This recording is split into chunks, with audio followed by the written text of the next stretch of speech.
Oh, it's at 4 o'clock, so I think we should start. So, okay, hi everybody. Welcome to Curtin Corner. You're in the right spot if that's where you wanted to be. I'm John Phillimore. I'm the director of the John Curtin Institute of Public Policy at Curtin University, and it's lovely to have you here at our Friday afternoon event. And if you've never been to a Curtin Corner before, welcome. It's great to have you on board. And of course, to all those of you who are recognised from the attendance list as regulars, it's great to have you back at Curtin Corner. I would like to begin by acknowledging the Whadjuk people of the Newman Nation as the traditional owners of the lands from which we are hosting today's webinar, and wherever you're watching from, on your behalf, I'd like to pay my respects to traditional owners and their elders past and present. JCIPP has been running Curtin Corner for at least 20 years on a Friday afternoon. Speakers from inside and outside the university, a range of topics connected to politics and public policy, and we hope to continue to do so for many years to come. We do record the sessions and then we put them up on our website, so please take the time to look at some of our past talks. Encourage your colleagues to do the same, and if you know somebody who couldn't see Peter's talk today live, let them know that it will go up on our website soon. It can take a few days to get up there. I know at least the first two talks from this year are up there. We had a slight delay with getting last Friday's up on the website. It should be there soon, and Peter's will be there soon after as well. And we've got presentations, recordings from the last, at least, I think since COVID to 2020 is when we started doing the online ones, and even before that we have had some videos of in-person presentations for many years before that. So you can go back and sort of see some of the greatest hits of our presentations over the years. We do like to encourage debate, and so later we will invite you to ask questions of our speaker, and we use a thing called Slido. That's Slido. It's very easy to do. You just go online, go www.slido.com, and then you'll have to enter an event code, and our event code is very easy. It's JCIPP. And once you do that, you'll see the various questions that are being asked. You can either like somebody else's question or enter one of your own. Please don't be shy. I'll remind you how to do this later, but it's a really good way of getting your questions asked. I get to know which questions people are most interested in, facilitate the discussion, and the whole thing's over by 5:15 this evening.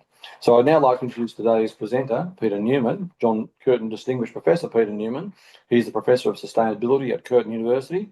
He was a foundation academic at Murdoch University, where he worked from 1974 to 2008, before he moved to Curtin, where he founded the Curtin University Sustainability Policy Institute, or CUSP. He's written 24 books and over 400 papers on sustainable cities. He's a regular media commentator, and even more importantly, he's given plenty of Curtin Corners, I think at least 4 and maybe more. So it's great to have Peter back.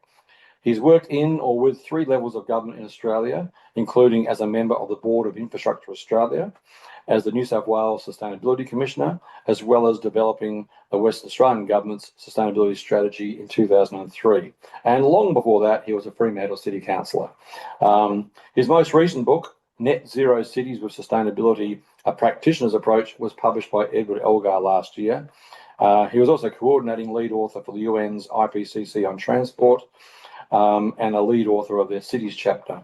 And in 2014, he was awarded an Order of Australia for his contributions to urban design and sustainable transport. And in 2018, he was named WA Scientist of the Year. So we are in really good hands. It's great to have Peter on board. He volunteered at reasonably short notice to do this talk, and here we are, presentation raring to go, and we're all raring to go as well to listen to you, Peter. So over to you, and I'll come back on later on and do the Q&A, but I'm really looking forward to what you've got to say.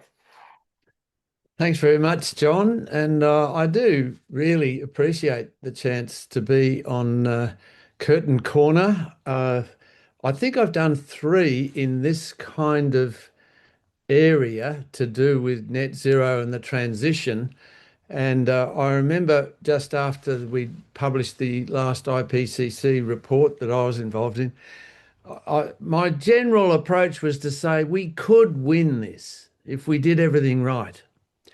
And then 2 years ago, because that was 4 years ago, 2 years ago, I think I basically had the theme of we might win. Today, I've got to tell you, we are winning. It is extraordinary. And my answer to this is definitely yes. And the article that you were sent around from the conversation shows a bit of that. But today I've got a lot more data. In fact, if you're not watching the news, you don't have the latest information because it's coming out so quick and fast. But we've been in 4 oil crises globally, and I was actually in America during the first one, which was essentially caused by OPEC, just impacting on 4 countries, and the US was one. Australia wasn't one then in 1973. But I was there when San Francisco just fell apart, and I've never been the same. The panic that set in, I thought, well, what sort of future is there if you depend on oil? So I've had that thought really for 50 years or so, more. And the Iran revolution that occurred in 1979 was our first one in Australia. We really, the price of oil went up 4 times, and it was a lot of panic. And astonishingly, the state government closed our railway in that year and didn't think anything of it. They lost their whole rationale for existing at that point, and I helped to run that campaign, and it was really driven as much as anything by the fact that I'd experienced then 2 oil crises. I never thought we'd have to go to having another 2. And it is really amazing that we've had to take another one, as though we didn't learn anything, that depending on oil is not a good thing to do. Oil is not a secure resource, and especially when it is coming mostly from the Middle East now. So we are in the thick of this one. It's not over yet. It is going to keep going for a while. But the transition is happening. And I have to say, Ray Wills has been incredibly helpful in getting these figures together. He keeps amazing data, and he does have his own model that is worked out based on the inflections that are beginning, so he can go forward rather than what groups like the IEA do of just getting a linear projection into the future. Because if you could take those, you'll see fossil fuels continuing forever. But they, in fact, are all going over. They are coming down, and you'll see the oil one on the top. The coal one is dramatically changing, and you can see that in Western Australia, especially with our coal mine now announcing 600 jobs to go. The gas one is going to go down very rapidly. It cannot last, because you see the renewables one, the green one, it is absolutely amazing how quickly this is happening now, as Ray called it, the fastest change in energy history. So the dotted one underneath is the batteries, which is now taking off. So what's happening is that it is now being driven by business. It started out 4 years ago, we were waving green flags saying we really ought to do this. It's now being driven by the market, and fossil fuel companies are definitely in their last days unless they join this new wave of innovation, and it's not hard to see it. Where is this coming from? It's driven by 2 remarkable transitions in this short period. Firstly, solar. It's come down from 5,000 odd dollars per kilowatt to 69. What sort of trend is that in history? But lithium-ion batteries are doing the same thing. They've come down from around $10,000 per kilowatt hour down to around 100. So these are the driving forces now. It's not just we shoulda, it's now you gotta, because that's the future. That is the transition. The new technology is here. If you look at the lithium-ion batteries over time, you can see they just continue to go down every year. and there's hundreds of different kinds, and they're being mass produced. That's the big difference. Where? In China. China is now dominating the world of these technologies. In solar panels, 80%, wind turbines, 70%, lithium-ion batteries, 80%, and the other energy storage, 80% as well. Electric vehicles, now 70% of the market. The heavy-duty trucks, 90%. They're launching that next. Electrolyzers for hydrogen, 58%, and heat pumps, 35%. They've given a little bit to Europe there. But how about this one? The Chinese solar exports in this month have hit this extraordinary, huge graph. They have doubled in just this month. So boom, boom. It's because of the war, but it's also a very big boom for them. So what we've got now are electric vehicles taking off. Now, 2019, China had virtually no electric or any vehicles on the world market, dominated by Japan and a few others. But China has dramatically taken over. Japan, you can see, is the big one losing. So the reality is that any of these, the EU, Japan, Korea, or the US, could have swamped the world with solar batteries and EVs. They had that possibility, but instead, China did it. So China's steps that they've taken, when I look back at it, they have followed exactly what we said in 2022 in the IPCC mitigation report. These steps. The first one was making solar PVs for any rooftop, cheaper than any utility. They did it.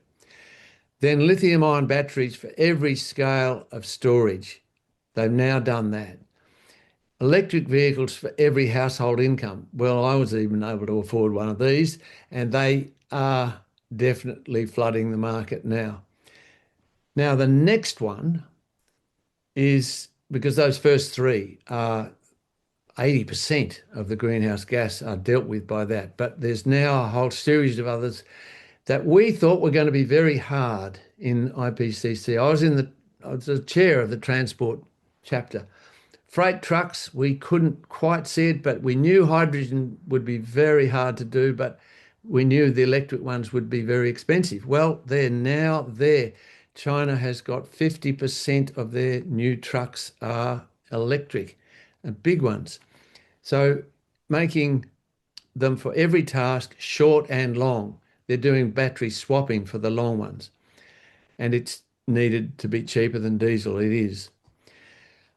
Then the final one there is they're getting agriculture and mining machinery and inputs like fertilizer cheaper than diesel. So that's the agenda, and they're getting into all of that. And the final one is the industry processing of minerals and cement. There are plenty of R&D on this. It's now the commercialization that has to happen. So the heavy lifting is being done in China, and you can see it now in the big trucks that they've got. They've doubled their own output. That's what they're planning to do, double their own renewable energy. But it hasn't just been China by themselves.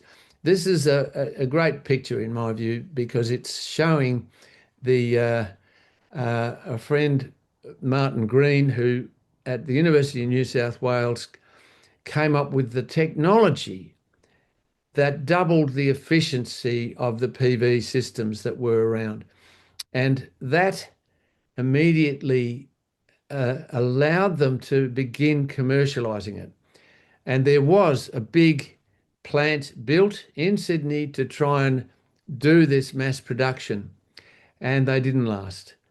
So Zheng Gong, she was his PhD student. He went back to China and became the first green billionaire. Another 10 of them followed very quickly, and they swamped the market with their mass production. So and Martin and his team from University of New South Wales helped in that process in China. So it was a partnership, and that's the kind of thing we can do. So who are the new leaders now? By the way, I don't have any reason for supporting China. I just can see the data. It is clearly a very important thing in the transition.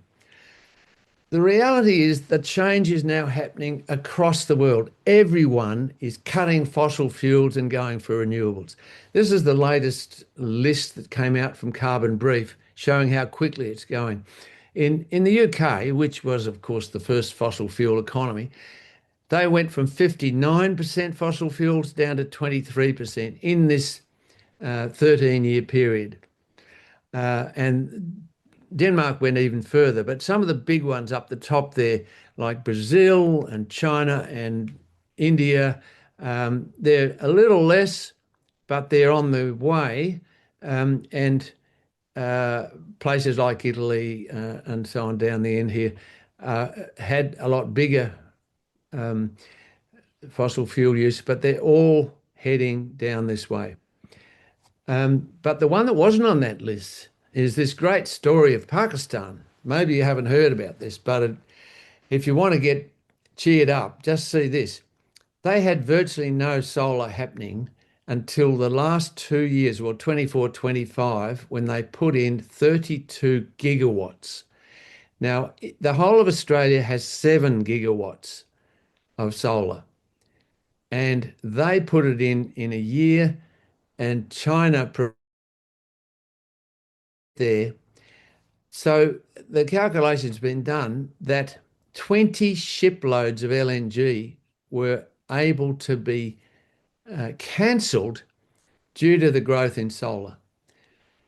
So that's an amazing energy security strategy. Now, they weren't going to predict that the Straits of Hormuz would be shut, but it made sense economically, and they have really benefited from that. So now India is saying, well, if Pakistan can do it, we've got to do it. They've been doing it to a degree, but they've now announced that their renewable share will go to 60% by 2035, which is pretty quick change. Why? Because of energy security and affordability. That's what they want. Places like Singapore have been very slow on this, but today they announced that there's going to be a big solar wind link to Indonesian islands. They're going to have underwater cables from those surrounding islands, which will certainly make it hard for Atlassian's big Northern Territory project, where they're going to take it all the way from the Northern Territory to Singapore. But they've also worked on shipping, which is their big thing. And shipping is bio-LNG and ammonia. Now, I'm not talking much about biofuels. I know Simon's there somewhere, and there's a lot happening in biofuels. But the big changes at the moment are in solar, wind, batteries, electric vehicles. So how's Australia doing? And this is all from Ray, but it showed to me, and I went on the ABC to talk about this on Life Matters, and it was that households, if you put solar up, you can save about a third of your power bill. If you add batteries, it goes to 2/3. If you get electric vehicles, you can go 40 kilometres on $1 of power, and a petrol car can only go 5 kilometres on $1 of petrol. So, and of course, could be zero if you've got your own solar and batteries. So it is a big change, and it is being driven by sheer cheaper options. And that's in the grid too. The national grid is definitely winning in its future of going renewables. Ray calls these the crocodile graph. You can see we're about to have a big snapping crocodile as the green becomes bigger than the brown one. And that's happening now as we cross over from having more renewables than fossil fuels. And you can see the range of different combinations of wind, solar, and batteries now in the system. And they're all contributing to this transition happening very quickly. 40 to 55% is coming from our rooftops into the grid. That wasn't seen even 10 years ago to be anything like that. 5 years ago, they started to do the transition, not realising how big it was going to be. In Perth, we go even faster. This is our crocodile graph. It's showing that renewables has already replaced the fossil fuels. EVs, well, not such a good story as the power systems in Australia, because we only have 2% of EVs and 25% of world sales are EVs. The plan from Bill Shorten was to go 50% EVs by 2030. That's how far back we went to planning this. But unfortunately, Scott Morrison said, of course, EVs would end the weekend, and that was the end of the EV opportunity. And we had to recover from that, and we are. So Victoria has now got 86% in EV sales happening over this period. So things are changing quickly, but not quickly enough in comparison to the rest of the world. But it's still okay. The amount of fuel that we save, 325 fuel truck deliveries a week at the moment are saved by that. So it's equivalent to 5% of the fuel needed for the car fleet. But it's got a way to go. So what can we do to accelerate the demise of fossil fuels, especially oil? Ray and I came up with this term, the dictator effect. Essentially, we've had a Putin impact on the EU, the Hungary impact, the Trump impact, and the Albo impact. Let me explain. When Putin cut off the oil and gas, well, it was cut off for him because he invaded Ukraine. The EU very rapidly went towards wind and solar. It was helped out and it immediately replaced the need for those fossil fuels. That has spread across Europe. Essentially, Putin, the great dictator, pushed the no oil and gas button, even though that's what his whole economy depends on. And EV sales showed that as well. Look at the big increase in electric vehicles in the UK. They have passed petrol vehicles there for monthly new passenger car registrations. That's a pretty extraordinary change. And you could have to say Putin is partly responsible for that. Now, Hungary is a story that most people haven't heard of also. I came across this by accident. Nuclear was a big source in Hungary. They used to be all coal, then nuclear came in, and they had virtually no solar. And then it came up and has taken over. Coal has disappeared. It's fallen off the map, really. And gas is now on its way out. That's a remarkable transition. I'm not sure this was planned by Orban, but it certainly has happened and is probably because of the Putin impact. Not just Poland, Hungary, because Poland has also shown it. In Czech and Slovakia, they have a lot more bioenergy as well. So there's a lot happening in Central Europe. It wouldn't have been the place I picked to be one of the leaders, but they are. What's this Trump impact then? Well, Europe, he certainly has Trump's invasion has definitely led to Europe going up that, as I showed, but they did it with government support. The interesting bit is that places like Australia, where we're ready for the electric vehicles and trying to facilitate them, huge interest, a doubling of interest. This is the Google searches on electric vehicles. But in the US, it's a genuine laggard. Trump actually cancelled a number of government supports for electric vehicles, completely cancelled them, and essentially said that all of these vehicles, the 10 US vehicle models, were removed from the market because of Trump's interventions. So the public in the US are also subject to high petrol prices, but they can't do much to get electric vehicles. They can't seize the moment, is the way it was explained. And the high gas prices are tempting Americans back to the EVs, but they don't have the assistance of the government to support them. There's no tax credit anymore. But there has been a 12% jump in used EV sales there. So they are responding, and it will continue, but they really were priced out of the market.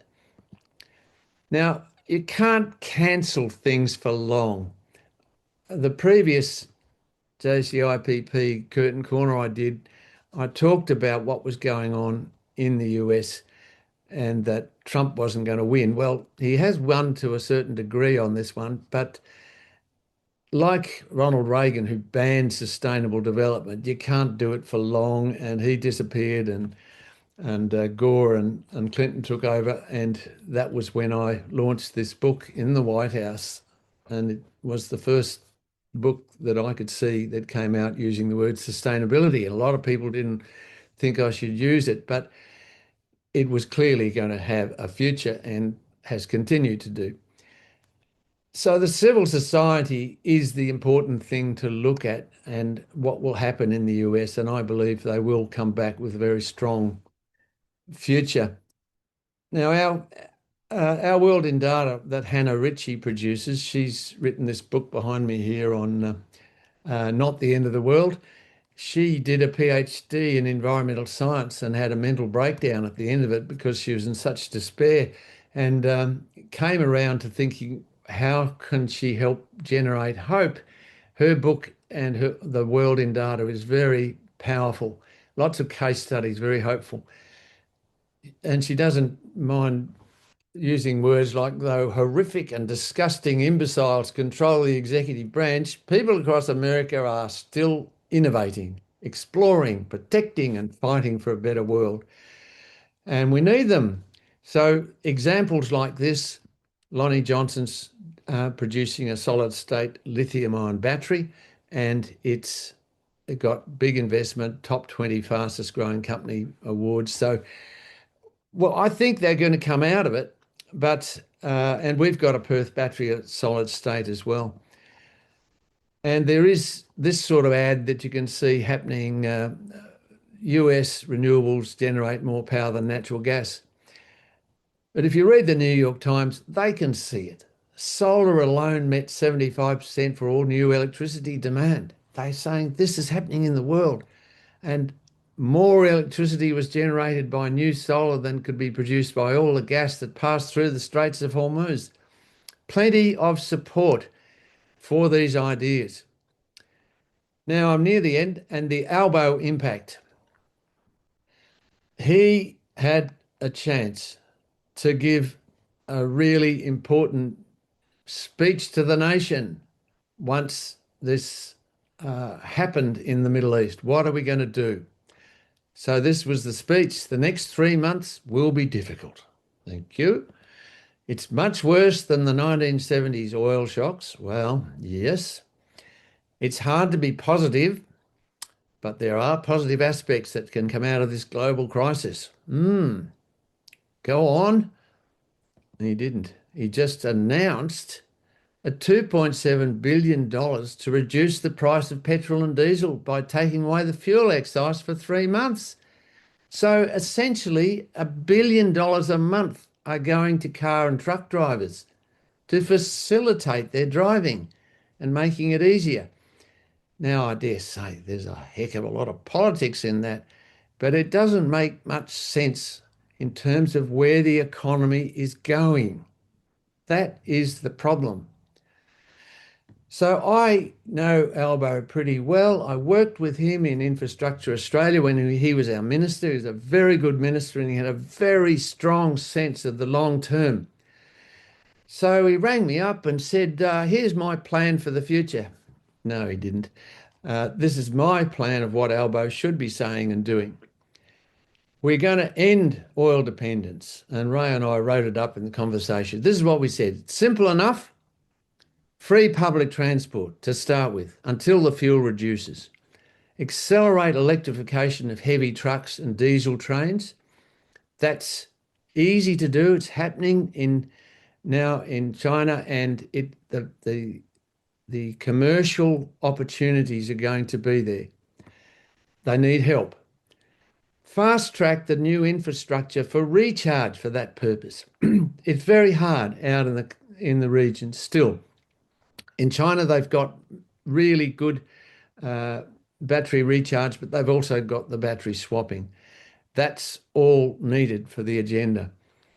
We also need to fast track new public transport. We need to do this in a way that is a program coming from Infrastructure Australia, which has really lost its public transport orientation in recent times.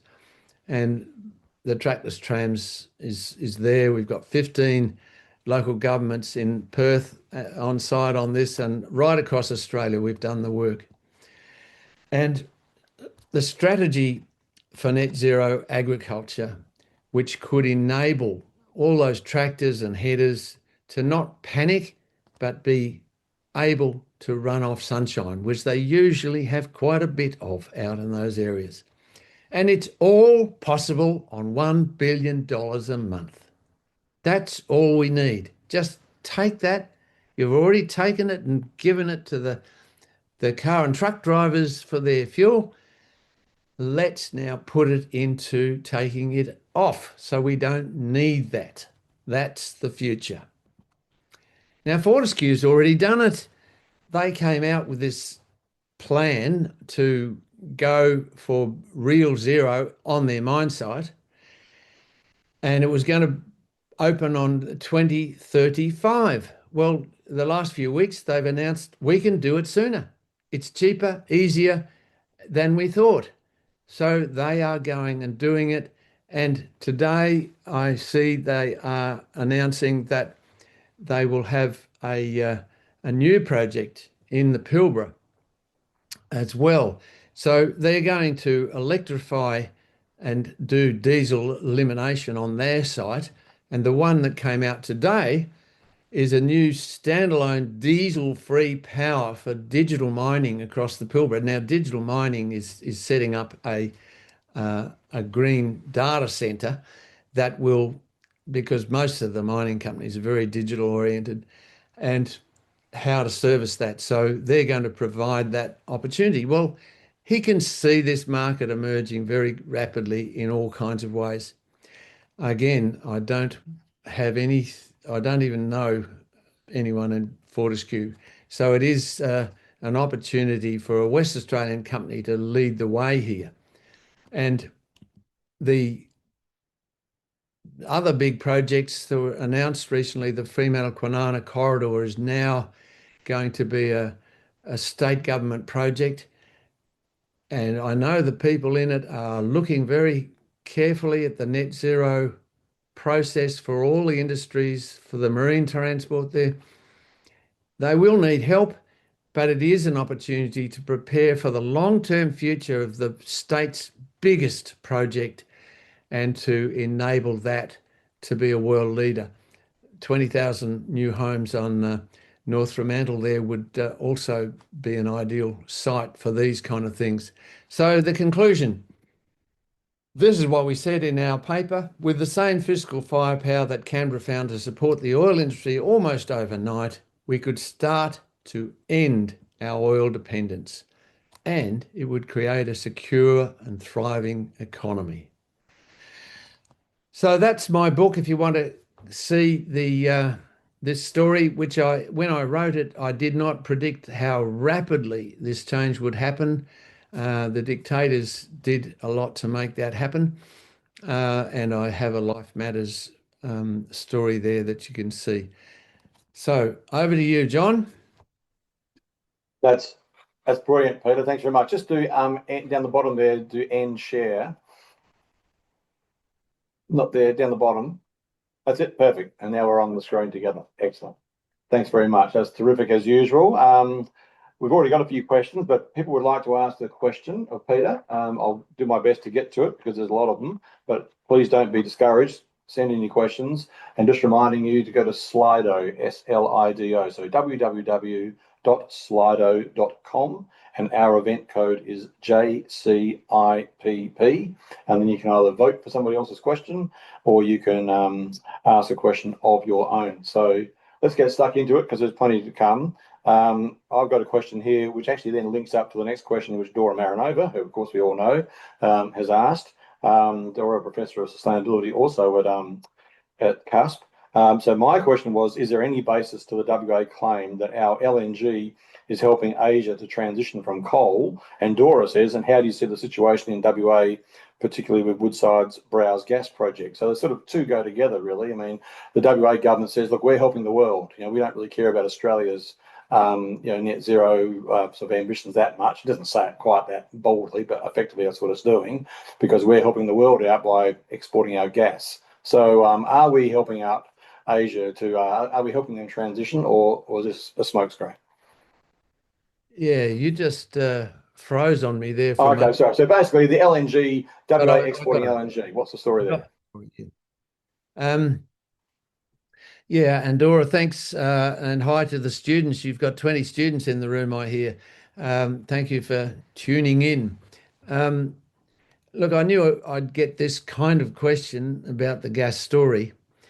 I think it's a very different story that's emerging from this war, because the rapid decline in the market for their futures is happening all around the world. We are showing, even in Pakistan, you don't need the gas as the basis that we've had it for before. It isn't needed.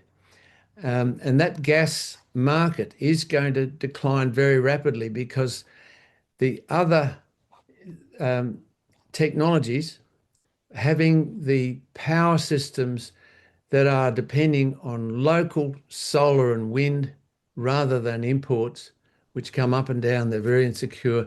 No business wants to have an insecure source of fuel. Well, you've got a very secure one with solar and wind, and the battery backup. That's now working brilliantly. So it is there. And our predictions are, as you saw with that rapid decline in all of those fossil fuels, including gas, they are going to die. Those companies are not going to last. So supporting them in their death throes is a bit strange. We have to be very careful that we are not losing money, throwing money at keeping things alive because they're there, rather than seeing how quickly their markets are disappearing, and that they are very insecure markets now and are going to be more and more insecure because people are going to do what Pakistan did and cancel what they saw as being a necessary part of their future to being totally unnecessary. That is my overall sense now. I wouldn't have been able to say that even a few years ago, but I can see it now, and the data is showing us that direction. So be very careful about supporting in any way those companies. You don't want to go down with them. And that's the kind of WA Inc. thing that we know about in this state. You do not support industries that are not going to survive into the future. And Peter, can I just interrupt for a second? There's support and there's permit. I mean, you could argue, so Dora's talk about the question about the Browse project. I mean, on the one hand, you can either provide funding for it, but I don't think there's a lot of funding necessarily that state government's providing for it. But of course, there's allowing it to go ahead. So to what extent can a state or the Commonwealth government be, if you like, neutral to the extent of saying, well, if the private sector wants to fund these things, that's its business. We're not going to fund it, but we're not going to stop it. And of course, that's also discussed about even the government, the federal government now says, well, you can do a coal-fired power project if you want to. We're just not going to give you any money for it. So there's actively stopping it versus actively encouraging it versus being theoretically neutral. yeah, well, theoretically neutral, it'd be nice to be practically neutral. And that's the reality, is that there's whole teams of people in the state government whose job is to facilitate that whole process. And that is what I'm worried about. There's a lot of resources going into it, a lot of commitment to it. And I agree with you. State governments don't have to put money into things, but the support is sometimes very strong within the system. And it's at the same time, we're not getting as much support for this transition. So it's a question of saying, where are you putting your resources as a state government? Are you putting them into this transition? Because that's very quickly becoming the next economy. And if you're not there, you're not going to have the jobs and the opportunities that clearly are something we can do well and thrive on. That's the difference. I think there's a lot of hidden costs that they save for people as well, and that kind of thing has to be made very clear. I don't know that we need to do heavy taxing to stop, to take it out. I haven't supported this idea that somehow or other we've got to get 20% of the gas taxed. It's going to disappear anyway. It is going down. Just following up on a quick question here. I know it's not, if people are following their Slido, he's not been voted in many times, but it's okay. But Tim, I think I know who Tim is. Hi, Tim. It's great to have you on board again. Tim asks, should we rely on stranded assets decarbonising the economy, i.e. fossil fuel investors failing from too many dirty investments and exiting the scene, which, if you like, again, is allowing the market to do its work. But in this case, the market might some may invest, but others may just walk away and say, well, we're not going to give you any money for it. So you're saying you can't just allow the market to basically abandon these assets.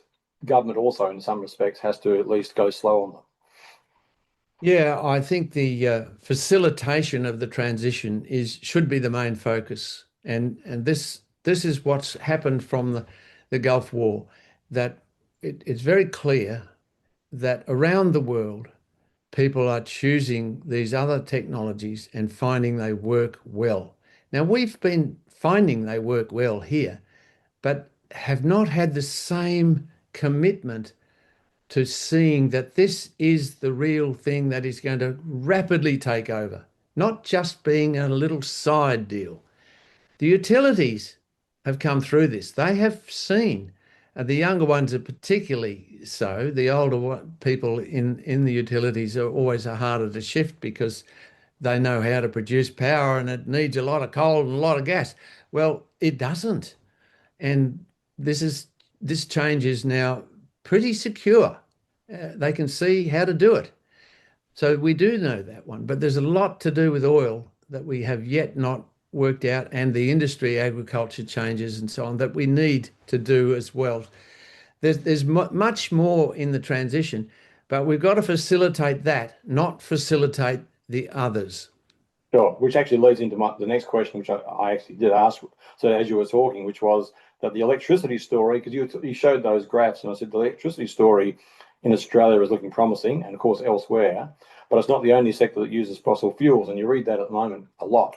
saying, well, it's all very well to say yes, solar PVs and people got their and EVs, but that's not where there's a lot of energy used elsewhere in the economy. You did mention transport a bit, and we are a bit of a laggard there, but there's other sectors as well, manufacturing and others. So how are we doing in those other sectors? Because as you said, the stationary energy is one thing, but there's other, also electricity is one thing. There's also a lot of other stuff too. So how are we going in those other sectors?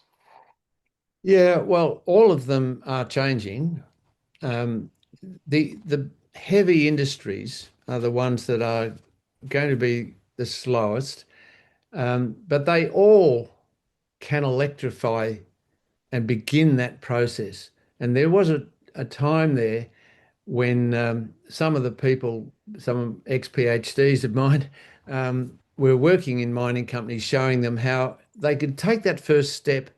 The big industries could electrify everything, just as we are doing in our own households. And that would be a very good start. What you can't say is the way to do the actual processing of the minerals. That work is now getting to the point where it's looking very possible to do. And both Ray and I are getting together the information on that, the electric arc systems that would produce green steel, net zero steel. These processes are now looking very attractive. So we are going to move into that era, and we have to embrace that and enable it, facilitate it, and not constantly say, oh, we're going to have the fossil fuels around for many years to come to support us on these important industries. Well, yes and no. It's going to be a bit longer, but we said that about households. We didn't need it. You can run your house entirely electrified with solar and batteries. There is virtually no need, but everybody is still in the grid because we are part of the grid and we can help the grid. That's the transition we've been through, and it's now working. And agriculture, well, I think it's time that we got a lot material together on that as well. We haven't seen enough of that story showing how, and there are farmers who are making that transition, showing you can do it. It's not hard, but we need to start making case studies and to show the opportunities there. I think just wait and see. Perhaps my next JCIPP with Ray will be about those two areas, and we'll show you what can be done now. Speaking of Ray, Ray's asked a question. Well, not actually asking a question. He said you asked during your formal remarks that you asked him to jump in on your data, and he says our budget on the things we could do was 1/3 of Albo's. We only need $1 billion over 3 months, not 3 billion. So, thanks, Ray. We'll cheap at 1/3 of the price. Excellent. So David Carr asked, and it's pretty much what you've been talking about it, but he says, how long do you predict the large presence of fossil fuels being in the energy mix in the future? Which I guess goes back to what you've just been saying. It's going to still be there, but it just won't be as large a proportion, I assume. Yeah, and we can you can get it from the graphs that we've put together. The prediction into the future. It used to be net zero by 2050, and there'd be a little bit left that would have to be taken through. No, by 2050 we should be zero fossil fuel use, and there'll still be some work to get the CO2 out of the atmosphere with offsets. But that process is now accelerating. We think we can do it before then. It's going to be, I think, in the 2040s that you'll see the end of fossil fuels. And by 2035, there will be very little investment left going into those businesses. So if they are not part of this transition by then, and there are some, there's a Danish oil company that became its main wind power production source. But none of the others, and Woodside certainly, have really picked up on this transition. I know they've done some research on how to use hydrogen and to make it a slurry that would be very, very useful. That's the kind of thing they need to mainstream. They've got to get into that sort of area and make a contribution, or they'll die. Okay. There's quite a few questions, so I better ask them quickly, and you better answer them a little bit quicker. So Bill says or asks, what are the most effective ways for governments to phase out fossil fuel incentives and replace them with clean subsidies, lowering cost for green projects? So this is, I guess, an issue of fiscal priorities, really, isn't it? Because we still do incentivise and subsidise fossil fuels in some ways, don't we? Absolutely do. And the diesel rebate, for example, 52 cents a litre. That's from the federal government. That's a gift. It only goes to primary producers. But there's an awful lot of them, and there's an awful lot given in that. So if you have an electric vehicle transition planned, that 52 cents a litre could go straight into supporting that electric vehicle transition. So it can be used continuing to help with that transition. That's the kind of thing you can do. But the phasing out of fossil fuels it has got to involve that sort of transition. Not to immediately stop it, just get a transition going. Seriously, it's not just about power anymore. It's also about transport, it's about agriculture, it's about industry. We have to do all of them, and there are many subsidies that are being given, but let's not do it for fossil fuels anymore. Let's use those fossil fuel subsidies to transition and keep them going, but keep them going as part of the electrification of those systems. Okay, thanks. Someone says, thanks for your contagious optimism, Peter. Can you comment on the viability and global emissions of LNG projects that our Premier is so enthusiastic about? Well, I guess we sort of talked about that to some extent.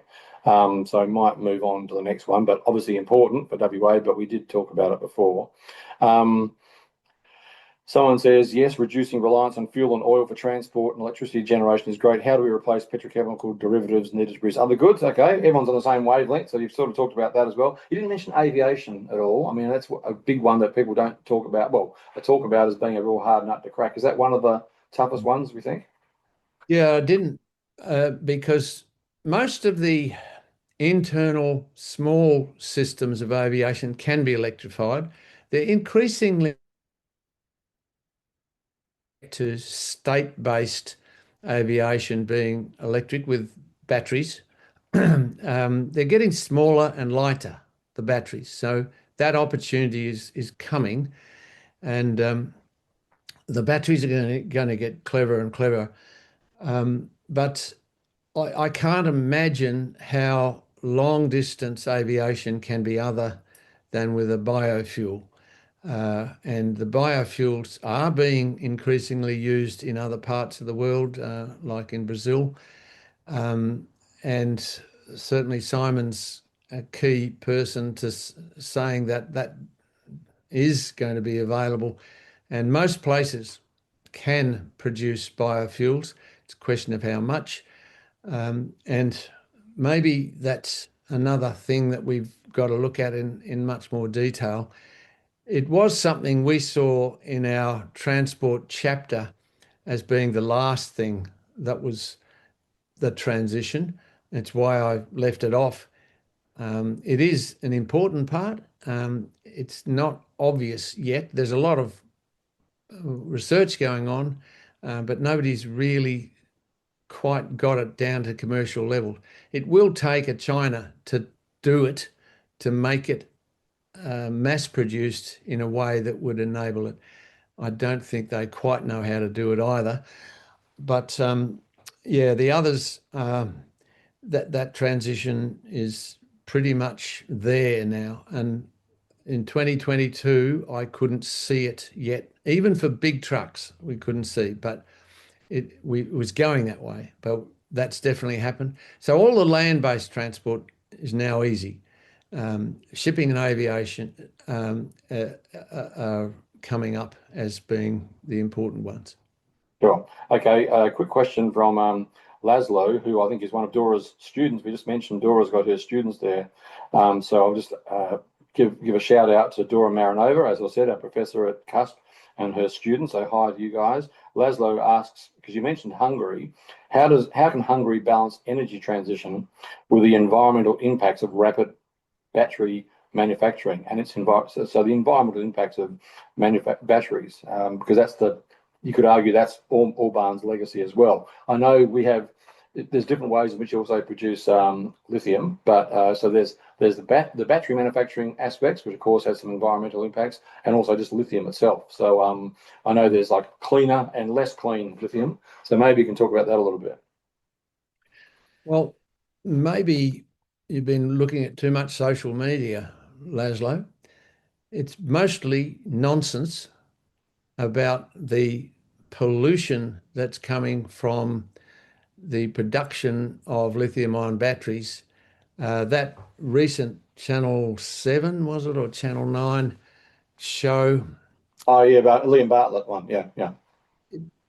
It was very ancient film based on the Congo, the DCR, which has got a lot of people working by hand to try and get their cobalt, which is an important part of many of these batteries. Most lithium batteries now, lithium iron phosphate, don't have cobalt in it, but you can make cobalt as a side product from making processing nickel. We were making cobalt here as part of that nickel processing down in Kwinana by BHP.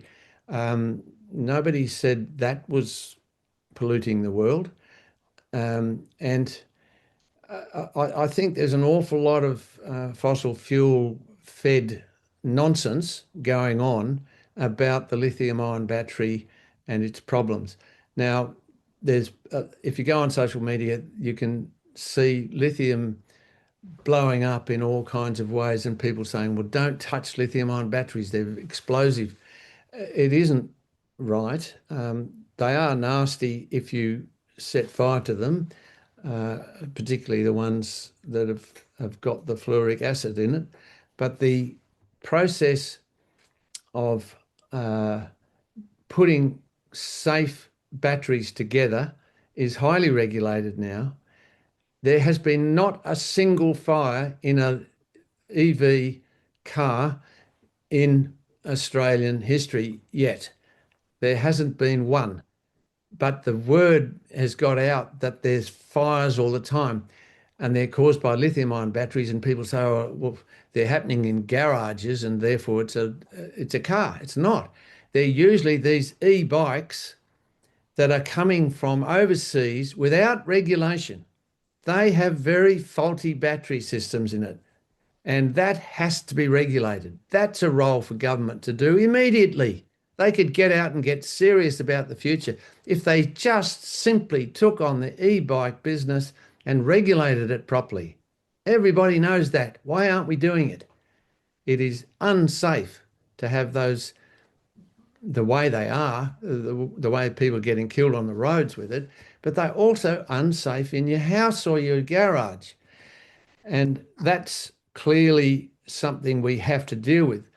Lithium-ion batteries can be recycled. It's simple. It is not a difficult process. The only problem is collecting them.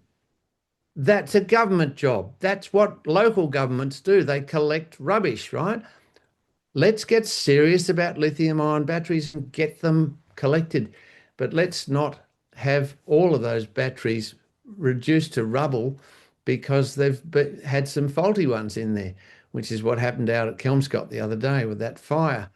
And that was pretty nasty. We can't afford that. So we do have to get serious about the lithium-ion battery business. We have to recycle properly. That's part of the future. And there's a lot of research done on it at our CRC Future Battery Industries out at Curtin. And they show what you can do. There is a factory here out at Bibra Lake that does it really well, all that recycling. They'll take any of them and recycle them beautifully. Um, Masood out there, he does a terrific job. So this kind of operation for the future needs to be facilitated and made fully regulated. Okay, so quite a few more questions. So we'll do quick, try and quicken them up. So Brian asks, says, haven't we learned from the fuel crisis? Nearly all renewables are supplied by China, as you talked about. So how can the energy sector be secure from geopolitical risks and war? I mean, are we just doing a Europe being reliant upon Russian gas? Is the world too reliant, if you like, from a geopolitical point of view, on China for its supply of its, if we're electrifying the economy and society, are we too reliant on China? Well, we certainly are reliant on China for those technologies, and we continue to be open to that because China keeps saying, well, we're reliant on you for the resources to make these things. So it's a partnership, and the world's economies have been set around partnerships. The ancient civilizations around the Mediterranean were all in partnership together as they worked out how to do trade and work. And that's been a 10,000-year process. You can work together. And the reality is everybody is dependent on China now for these technologies. We've got to start making some ourselves.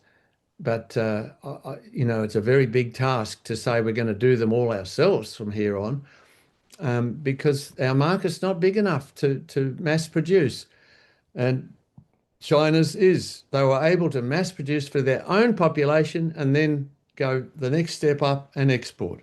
That's the way they've done it. It's big enough. It's not a bad model for the world. And certainly they've become a wealthy country on that basis. I don't see them as being a country that's likely to invade everybody else because the entire world is now dependent on them. That they don't appear to have anything in their history that would suggest that, unlike the Middle Eastern countries, which have been invading each other for 10,000 years. I mean, I guess the one thing is that the US, of course, did try under the Biden's a couple of major pieces of legislation where they were trying to electrify America, if you like, and come up with an alternative capability. But Trump's basically put a stop to all that. He did. He stepped in and said all of that's wrong. Old Joe's no sense at all. What he did was undercut the opportunities for much of the next period of the US's economy. They will suffer from that, but it's not the end of them because there's so many smaller places. And California, for example, just said, oh, nonsense, we'll do it ourselves. Sure. Okay. Someone asks, what's your evidence that public transport prices are deterring usage? Just the whole, we've moved, Brisbane went to 50-cent fares. There's been a whole lot of discounting anyway, but going to zero, you did mention that. Is that a viable strategy for the medium term? Well, it does seem to have worked. I've never been a supporter of saying that if you made it free, there would be thousands and thousands of people using public transport because mostly it's the time that's more important than the money. So a couple of dollars or $5, sure, but when it was $30 for coming from Mandurah and home every day, it clearly needed to change, and that did make a big difference to the numbers coming up and down the Southern Rail line, which now carries the equivalent of 8 lanes of traffic, I should say. But it was surprising to me when the countries or places around cities around the world started making free public transport, and there were quite a lot more people did start taking it. And one of the things that was found in interviews was that it was because they were clear as to how to get on and off.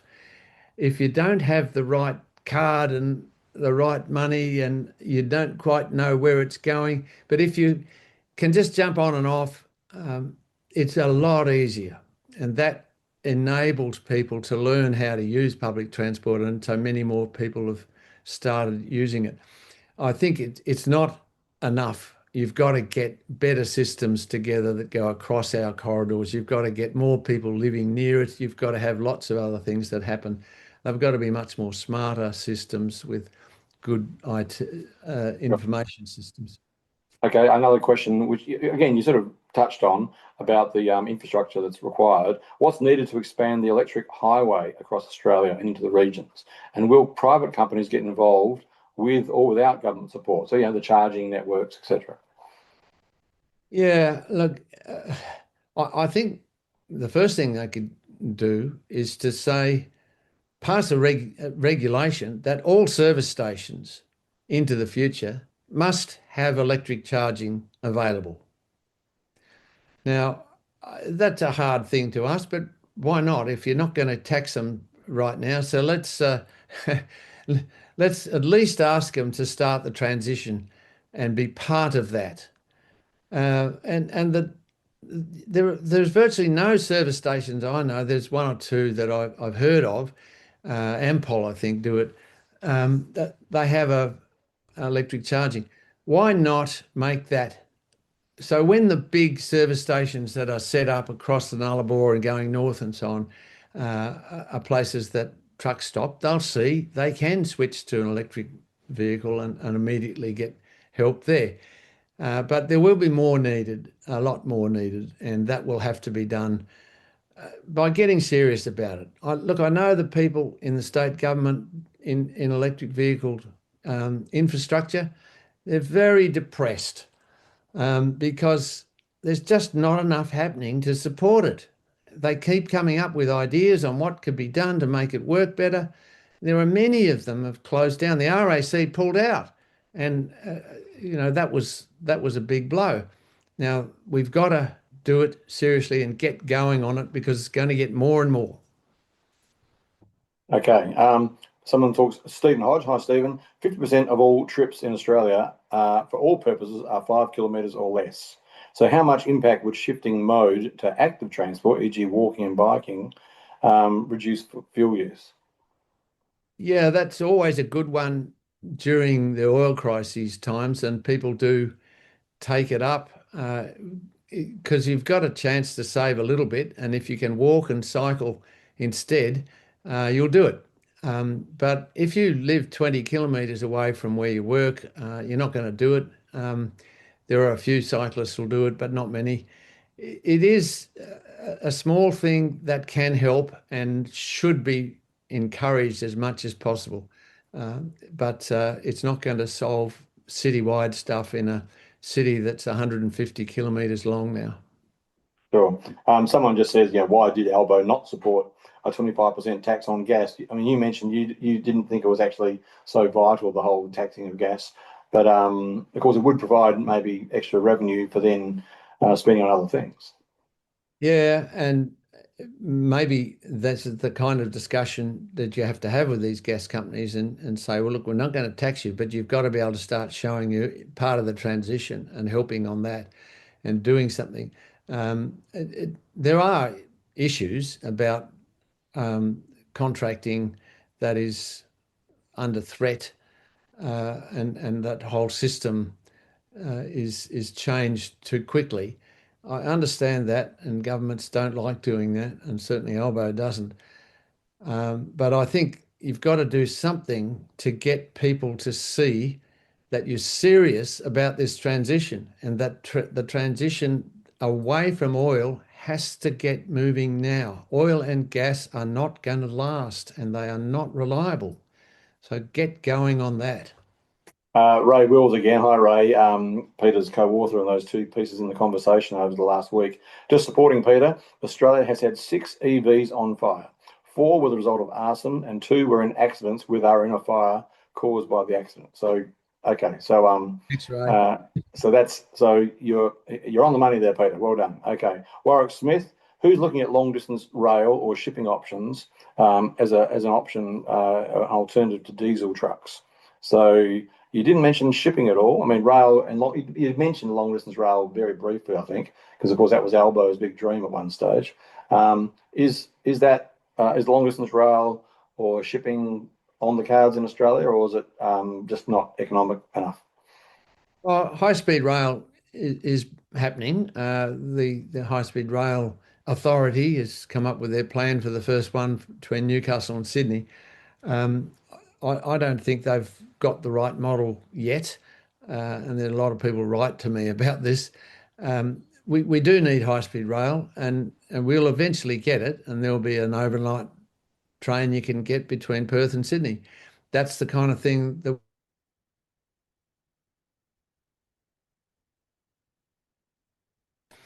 a series of opportunities for that recharge to occur all the way. Going up north and so on, I think the next phase is to start getting more electric rail into the country areas in Western Australia, that we can go to Albany, we can go to Geraldton, we can go to Bunbury. Certainly we've got, but not a speedy one at this stage. We do need to start thinking about country net, as well as tram net into the future as it replaces metro net. But I could do another JCIPP event on that. But the phases of getting more electric transport into the future in the long term and short term are clearly an agenda item that will need to be dealt with. And just very quickly, shipping, anything I mean, Shipping, yeah. Look, the shipping is mostly moving towards ammonia, and ammonia is looking to be the next commercial source. That's Singapore's working on that, and there are opportunities now coming forward. I'm not sure that it's that clear, but we, the biofuels lobby is saying they'll do it a lot quicker and better, and it won't need all the chemical systems that you need for ammonia, because you've got to produce hydrogen to start with and then turn it into ammonia. These processes are likely to be 10, 20 years away. But there are a lot of smaller electric ships that are now on the ferries. We're getting are going to be electric, and there's a number of those ships that are being built down in our shipyards that are now considering how that they can turn into being electric. So it's underway, it's starting, but it's one of the slowest. Right. Shipping Okay. and aviation are the hard ones. Yeah. It's more of a comment. It's just saying, we should test net zero credibility by allowing LNG exports only to Paris-aligned countries who are committed to replacing coal with gas. It won't happen, but it'll be fun to try. So maybe not a bad suggestion. Someone says, okay, well, the question was, how do we benefit economically and globally from the transition to net zero? Look at Peter's talk from last year. Go to the JCIPP website and check that out, because that's what last year's talk was all about.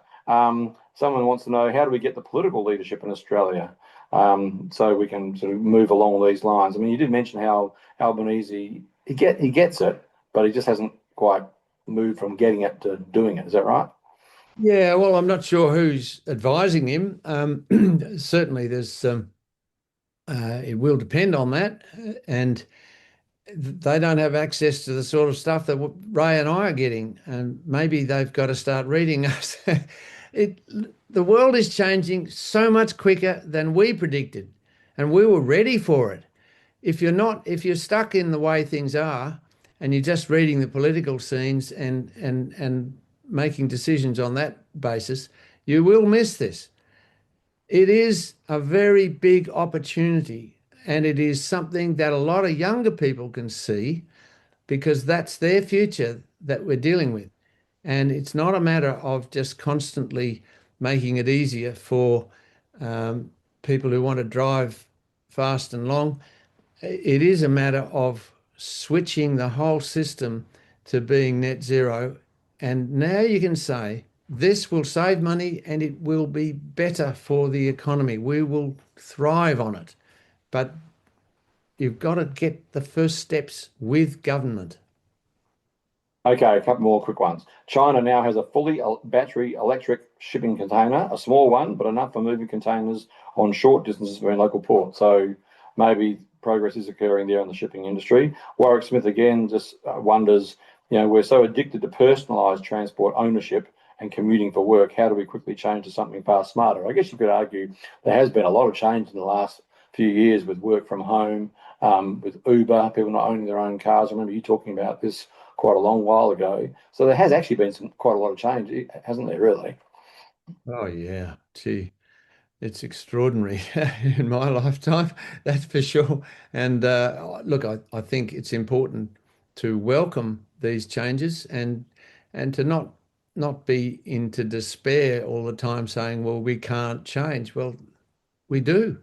There's a lot of change happening, and there's a lot of pretty good stuff that we should be grasping and showing our children and grandchildren that their future can be reassured. Okay, just one point that hasn't been raised, but is a change that's certainly being talked about actively. What about road user charges? What's your thoughts on those? Well, we will definitely get a road user charge for electric vehicles because they're not taking anything out of my power usage in order to pay for the roads. And that's an obvious thing, but they're going to take a little while before they get to that, and that's fair enough. When 2% is we're not causing much damage to the roads when it's only 2%, and most of the damage is still the trucks and buses, the heavy duty stuff. So yeah, we will get there. There will be road user charges. That's the only way to pay for the infrastructure that we damage. Okay. Someone's another. I wondered when we were going to ask about this. How has the rapidly increasing need for power for large new AI data centers impacted on projected overall energy usage? And do you take that into account in your modelling? So it's often talked about. Yeah, the trend around the world now is to say we do want data centers, but you have to provide your own power.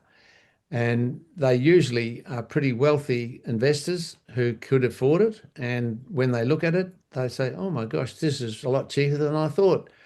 And they are an ideal user of renewable energy. They can also be part of the grid in a way that enables it to have that kind of backup that sometimes is needed by a big user of power.